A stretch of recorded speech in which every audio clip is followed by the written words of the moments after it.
Shalom, Yeladim. Once again, we're meeting via video. I hope you're having a wonderful Shabbat with your family. I am going to give you just a little bit of a lesson today. Last week, we talked about B'resheet, the creation. We talked about the fall of man, how Adam and Eve partook and ate of the fruit of the tree in the midst of the garden, which Adonai had strictly forbidden, and how things, we talked about their punishment, that how labor would be hard for Eve when she gave birth, how labor would be difficult for Adam as he grew the food that they needed to eat, and we even talked about the snake, how it would have to slither on its belly, and you saw a picture of a skeleton of the snake that showed those little legs at the back part of the snake, the evidence that at one time they used to have legs, but no more. They crawl on their belly. So that was a little fascinating for us to watch. We had a lot of fun as I asked for a volunteer to give their interpretation of chaos, because we wanted to talk about the chaos at the beginning of creation. And Mason did a beautiful, hilarious job at giving us his interpretation of chaos. It was very well done. I'm thankful for his creative mind and how he demonstrated that. The story we didn't get to is Cain and Abel, and how Abel presented an offering to Adonai, and Adonai was pleased with it. He accepted it, but Cain's he wasn't. We were going to talk about the jealousy that resulted from that, and the choice that Cain made to murder his brother. After Cain murdered Abel, Adonai spoke to Cain. He said, "Where's your brother?" To which Cain responded, "Am I my brother's keeper?" Denying that he had done anything wrong. And in fact, in the whole thing, we don't see where Cain took responsibility for that. In the story of Adam and Eve, we see Adam and Eve, they kind of confessed, yeah, we ate of the fruit in the midst of the tree, but they tried to pass the buck as to whose fault it really was. But they admitted they did it.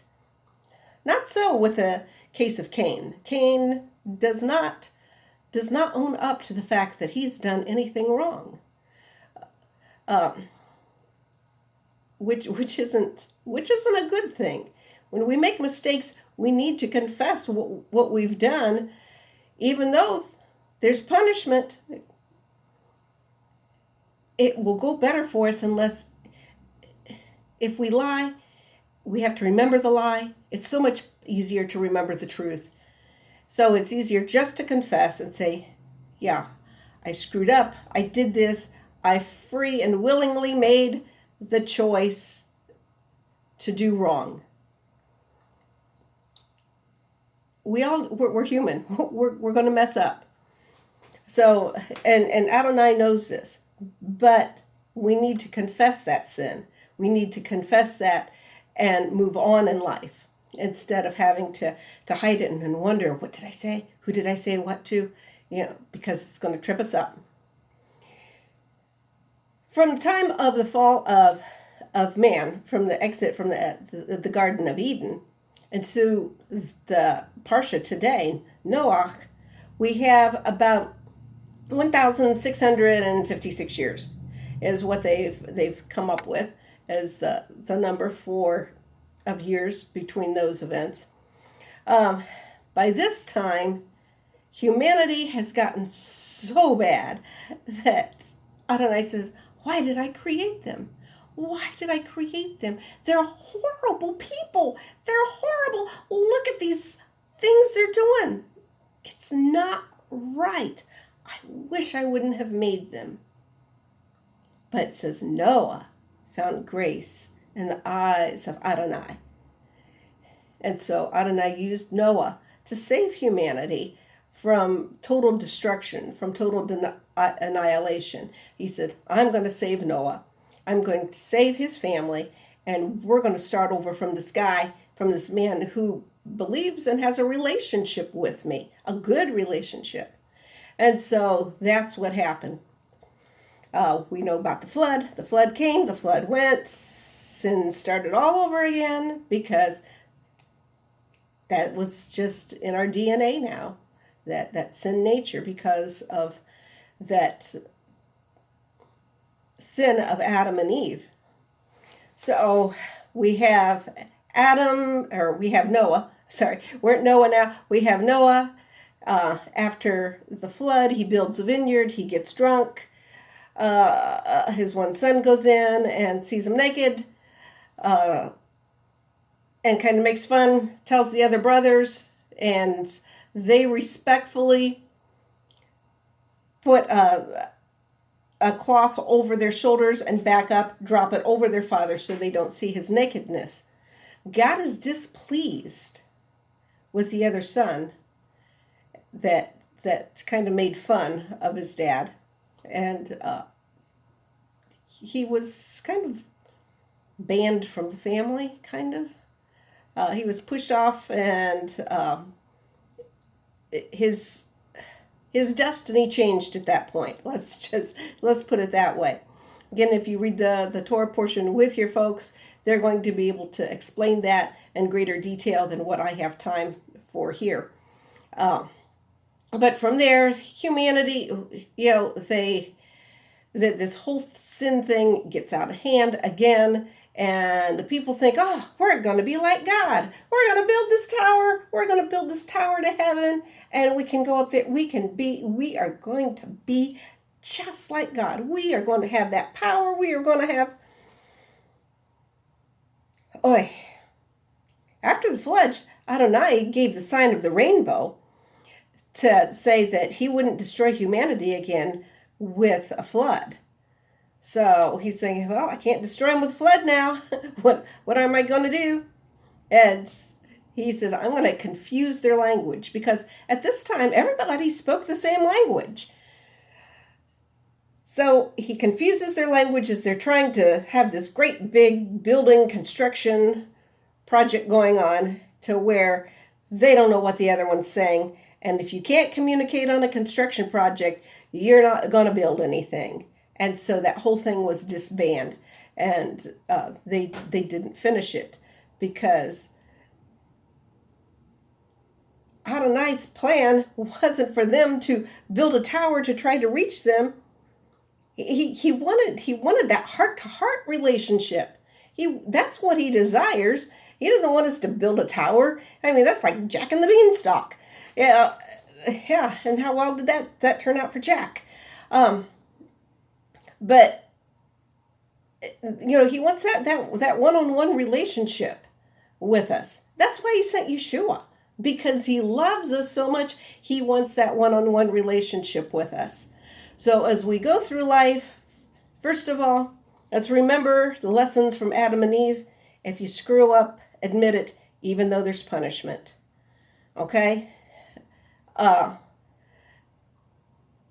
Second of all, from Cain and Abel, if we do what's right, God will be pleased.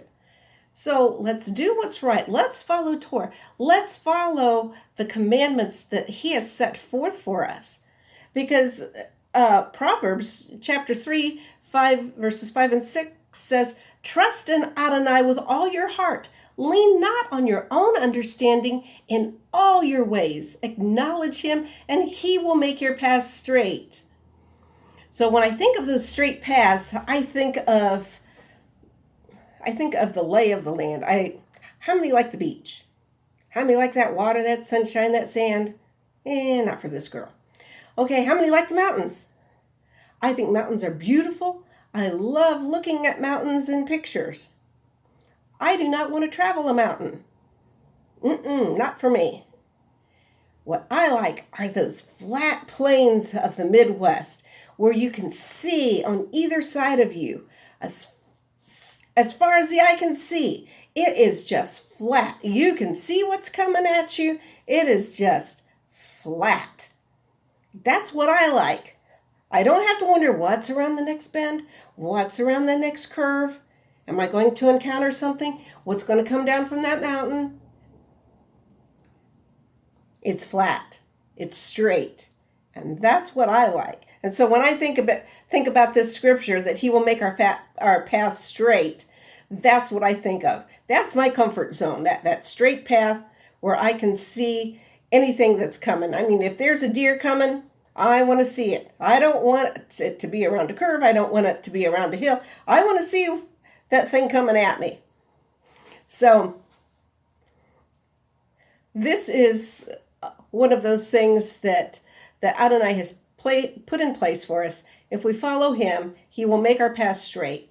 So we are aware of dangers that's coming up that we can see, and that he'll guide us through that.